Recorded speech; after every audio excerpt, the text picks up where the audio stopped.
Imagine this.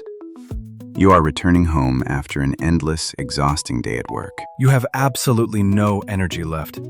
All you can do is crawl to the couch. But at the door, a warm, fluffy ball is waiting for you.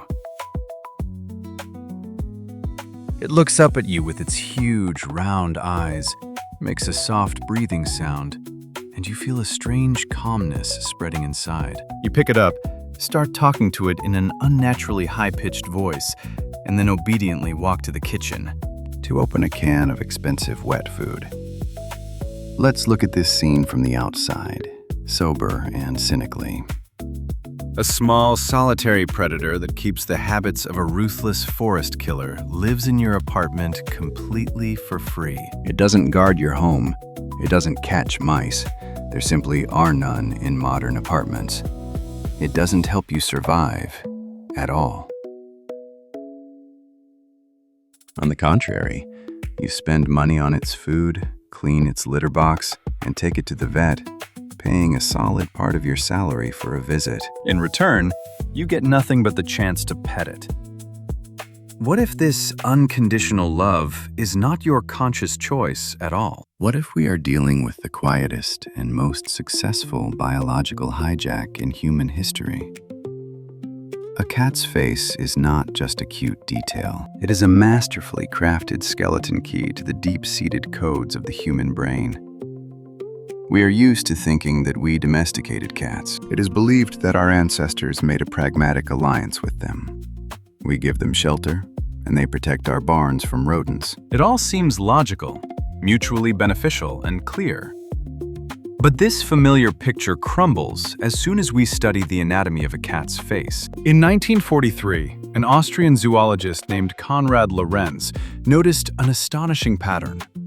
He studied the young of different mammals. He noticed they share a common set of physical features: a round head, a disproportionately large forehead, Huge eyes, a tiny nose, and soft body contours. Lorenz called this formula the baby schema, Kindchenschema. Evolution did not create this visual code by accident. It works as an absolute trigger. As soon as an adult brain sees these proportions, an ancient program instantly starts inside. This is a helpless baby. It needs to be protected, kept warm and fed. You cannot show aggression toward it. Look at most predators. When a wolf pup, fox cub, or lion cub grows up, their skull stretches far forward. The snout becomes long, the jaws grow powerful, and the baby features disappear without a trace. An adult beast needs to hunt and defend itself. But something strange happened with cats. They managed to retain baby-like facial proportions for their entire lives. They have a shortened facial region of the skull, so their head remains round even in old age. Their forehead is convex and high, and their eyes are absolutely gigantic compared to the size of their skull.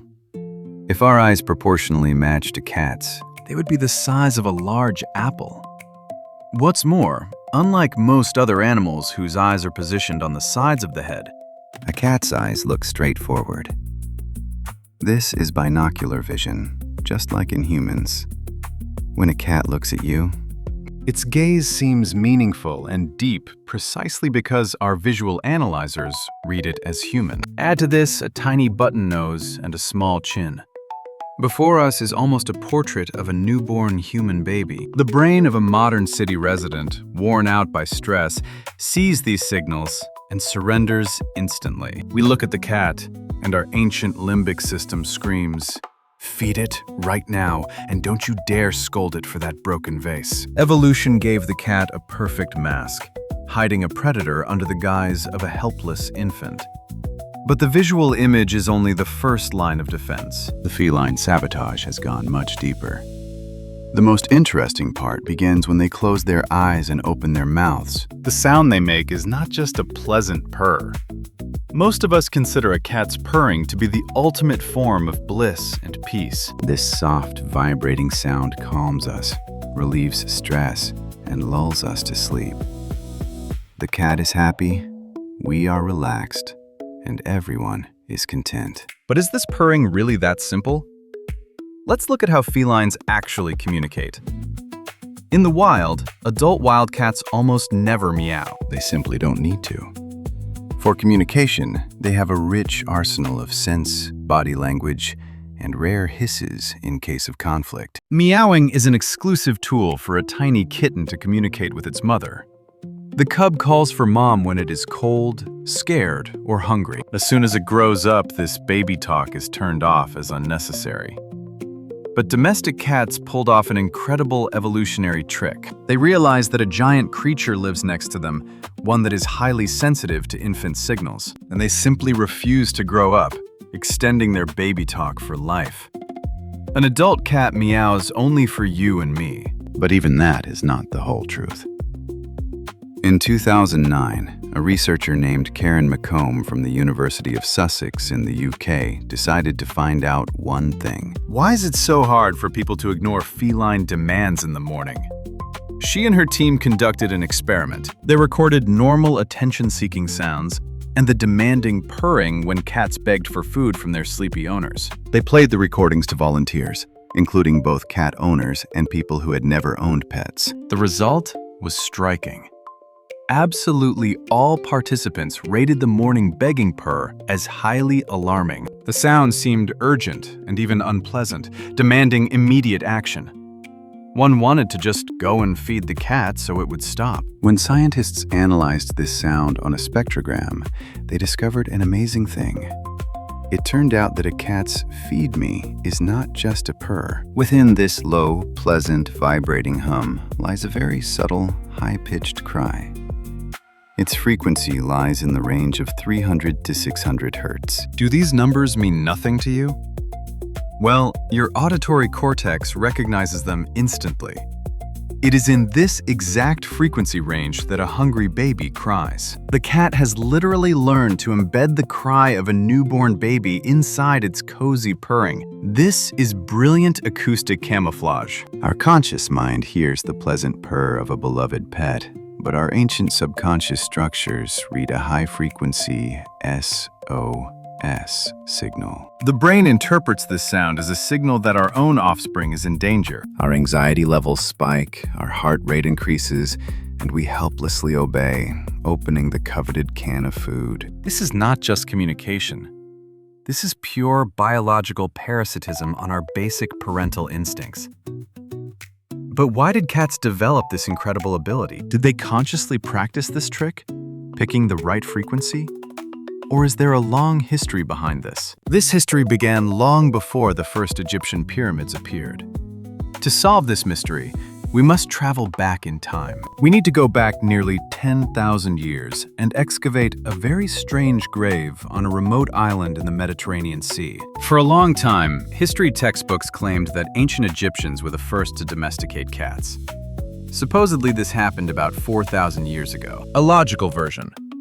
Egypt was a great agricultural empire with huge granaries full of wheat, mice, and rats. And then cats step onto the stage to save the harvest.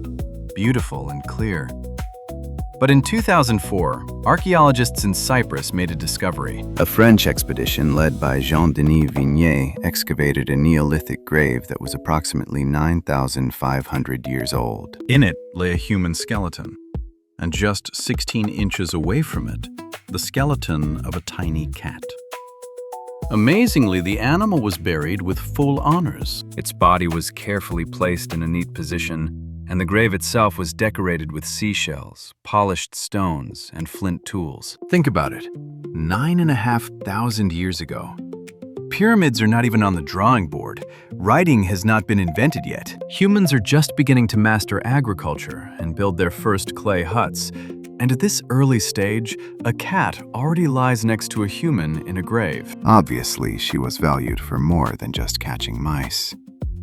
A deep emotional bond already existed between human and beast back then. How is this alliance born?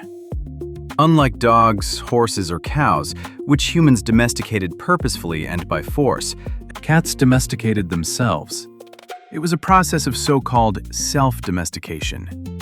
When Neolithic humans began to gather grain in storehouses, they unwittingly created a new ecological niche. The grain attracted swarms of mice, and the mice attracted wild African wildcats. For a wild predator, approaching human settlements was a giant risk. Primitive humans were dangerous neighbors. In these conditions, it wasn't the strongest or most aggressive cats that survived, but those with the lowest fear levels and the friendliest looks. A subconscious selection by humans took over. People fed and let warm up near the hearth those exact cats that behaved calmly and looked pleasant. Cats with rounder skulls and larger eyes received a colossal advantage. They survived more often, had more offspring, and gradually replaced their wilder, more angular and aggressive relatives. It turns out cats literally sculpted themselves to our tastes. They hijacked our natural selection, making us care for them just because. Simply because they fit our ideals of cuteness. Evolution created a perfect, flawless alliance. This alliance is based on our subconscious attraction to baby-like features. But what happens in our heads when we look at a kitten today? Why does this visual and auditory hack trigger a storm of emotions in us that we sometimes cannot control? And why, when looking at an incredibly cute creature, do we sometimes feel a strange, frightening urge to squeeze it tight? Surely you have noticed this strange feeling. You see an incredibly fluffy kitten with round eyes, And instead of calm tenderness, a landslide of emotions erupts inside. You want to snuggle it, squeeze it tight in your arms, bite its soft paw, or pocket it out of overwhelming affection. Scientists could not understand this impulse for a long time. Psychologists from Yale University studied this state in detail and gave it an official scientific name: cute aggression. It turns out this is not a sign of hidden cruelty or a mental disorder. It is a clever defense mechanism of our own psyche. Let's look under the skull at the moment you look at a cat. As soon as the visual signal reaches the brain, a chain chemical reaction starts. Research shows that our brain needs only 140 milliseconds to recognize the signs of the baby's schema. That is twice as fast as you can blink. In that same split second, the orbitofrontal cortex activates. This is the main command center of our reward system. The brain instantly releases a powerful hormonal cocktail into the blood. The cocktail consists of dopamine, the hormone of anticipation of pleasure, and oxytocin, the hormone of attachment and tenderness. This chemical hit lowers anxiety, slows the heart rate, and makes us experience deep relaxation. But there is a flip side to this coin. Our brain always strives for internal balance. When too many hormones are released, overload occurs. The limbic system experiences colossal pressure. The brain realizes, if we keep melting from tenderness, we will lose alertness. We will simply sit next to this kitten and admire it endlessly, forgetting about all tasks and safety. To bring us back to reality, the brain triggers the opposite impulse, a mild, controlled aggression. This is exactly why we want to playfully squeeze the cat. It is a physiological fuse that dampens the excess fire of tenderness. This mechanism returns us to a stable state. Feline anatomy is so deeply integrated into our settings that it can overload the human processor in a split second. We have created ideal conditions for them. Cats receive food, safety, warmth, and medical care from us, cleverly simulating the image of our own children. But if they are babies who have hacked our care system, then who are we in this biological game? Are we really their loving owners? Or are we just domesticated biological hosts? We have voluntarily surrendered to a clever evolutionary manipulator. But why do we continue to love them more than dogs? To understand the scale of the feline triumph, let us compare them to dogs. A dog is a devoted friend that went through thousands of years of harsh evolution with us. It helped hunt, guard the home, and herd flocks. Dogs even developed a special facial muscle that lifts the inner corner of the eyebrow, creating that classic sad puppy eyes look. They look into our eyes and wag their tails. They catch our every word, showing complete submission. But how does a cat behave? It walks by itself and can ignore you for hours. It sleeps in the middle of your bed and leaves exactly when you try to pet it. A cat does not show submission. It maintains absolute independence and autonomy. Paradoxically, it is this coldness that makes us love them even more. In psychology, there is a simple law. We value most what is hard to get. When a loyal dog rejoices at your arrival, it is the norm. You take it for granted. But when an independent, proud cat suddenly comes to your lap on its own, quietly curls up, and starts to purr, it is perceived as the ultimate reward. The brain instantly releases a double dose of dopamine. The brain whispers, "She chose me of all people. I have earned her trust." We think we domesticated a predator. But the truth is, we have created a perfect surrogate for emotional closeness.